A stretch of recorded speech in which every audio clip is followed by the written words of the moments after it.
If you're doing this right, yes, you'll be doing more of what you did last year that was working for you, but you're going to also be doing some new things, things you haven't done before. You're going to continue to grow and see where else you can go. What else is possible for you? How else can you generate meaning and impact for yourself and others this year? And as we do these kind of things, this is when imposter syndrome comes in and fears and doubts can stand in our way and hold us back.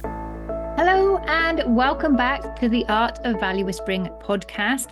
I'm your host, Melitta Campbell, value whisperer and business coach, and welcome to Planisode number 4. If this is the first episode in the series that you're listening to, the Planisodes are a series of mini podcasts that break down the goal setting and planning process for you so you can start to get your business ready for success in 2025 and start to build that CEO mindset that you need to move forward with confidence and momentum. So far in this series in 2024, I'm pretty sure I said 2004 yesterday, putting us back 20 years. But so far, we have looked at what has gone well for you in 2024, where have your successes come from, what did you do to make those happen, and what were the lessons that you're going to take forward into 2025.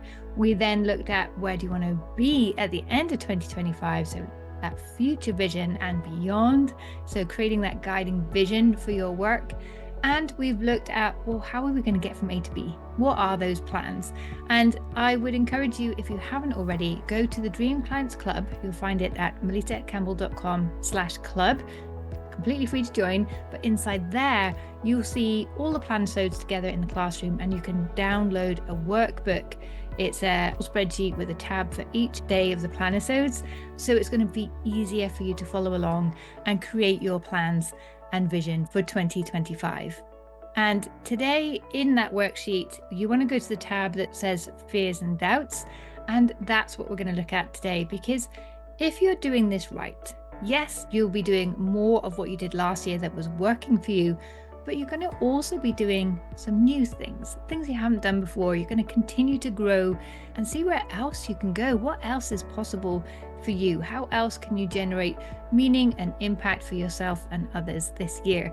And as we do these kind of things, this is when imposter syndrome comes in and fears and doubts can stand in our way and hold us back. So today's exercise is going to help you to manage those situations. If you don't already have access to the worksheet, that's okay. Just get a piece of paper and you want to draw 5 columns on that, and we're going to fill out those 5 columns. So in the very first column, I want you to think about one of the goals you've set yourself, perhaps one that you're feeling a little bit anxious about. Maybe it feels like a real stretch for you and you're not sure, will I, won't I achieve this goal? So start with a goal that you have that kind of feeling about. And then in the first column on the left, you want to note down the worst case scenario. What if everything goes wrong? If you pursue that goal and it doesn't work, what will happen? And I want you to catastrophize here as much as possible. Really have fun with this. So maybe you're going to post on social media 3 times every single week. Maybe that's a goal. And you are a bit worried about, well, what if I get judged? What if people don't like what I say? So the worst case scenario might be that people will judge you and they won't like you and you'll be ousted from society. You will lose all your friends. Your husband will divorce you. You'll be out on the streets, really go wild and crazy with how far things could spiral out of control. That's column 1. And then in the next column, you're going to think about what could you do to prevent the worst from happening.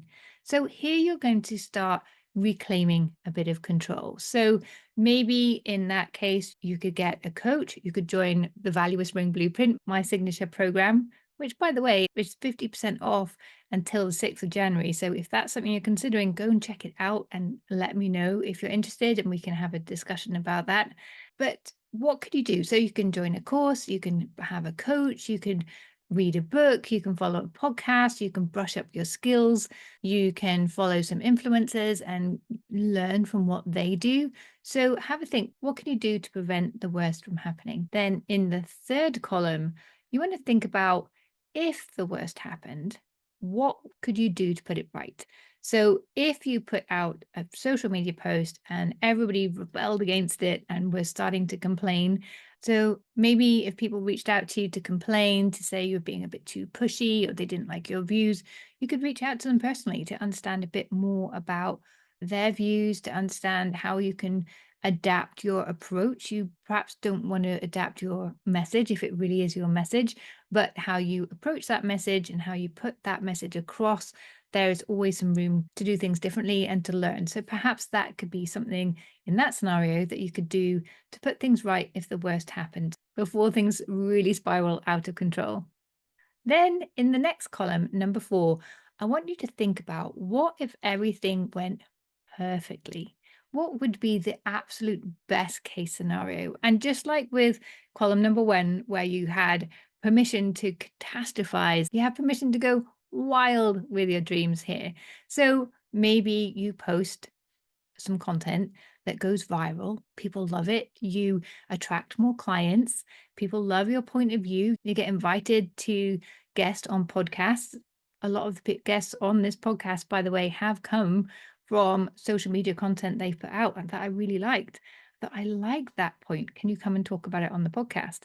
So that perhaps isn't so wild and crazy, but let's go with it. And then maybe you get invited to give a TEDx talk on your topic.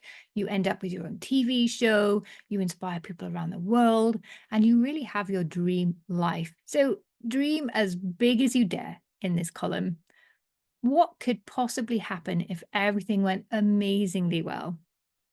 Then in the final column, I want you to reflect on everything you've put, and then look at what's the most likely thing to happen. What's the most likely outcome if you were to start posting on social media and become more visible? So it's probably along the lines of, your content might not be perfect to start with, but you are going to learn and grow through your consistency. You'll learn what people like and respond to. You'll fine tune your message.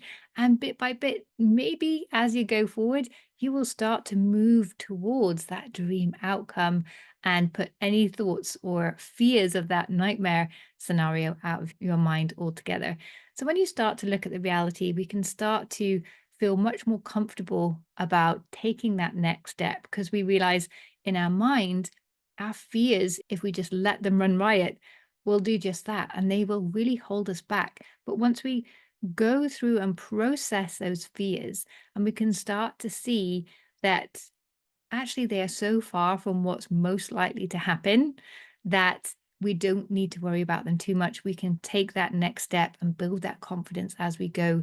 It can really be such a powerful exercise to do this, to work through those fears. So there are lots of ways to approach self-doubt and fear, but I quite like this one because it is quite simple and it's fun, right? Catastrophizing, dreaming big, and then settling on, well, what's the most likely? It can really help us to stop fear in its tracks and to build that confidence and momentum as you go forward and start to implement your plans and achieve your goals. So have fun with this exercise. And as always, come and share your outcomes with us in the Dream Clients Club. You'll find us at melittacampbell.com/club. And there you can also download the worksheet that goes along with this series of Planisodes to help make the whole planning process straightforward. And I look forward to seeing what's coming out for you. I'll be back here tomorrow with another Planisode. And if you are enjoying this series, then do share it with your network and business besties so they can plan alongside you. Things are always more fun when you do them with friends. And I would love it if you could leave the show a review on iTunes and Spotify. It helps the show to get found by more people so they can benefit from the wisdom and exercises within the show, and we can all grow together in 2025.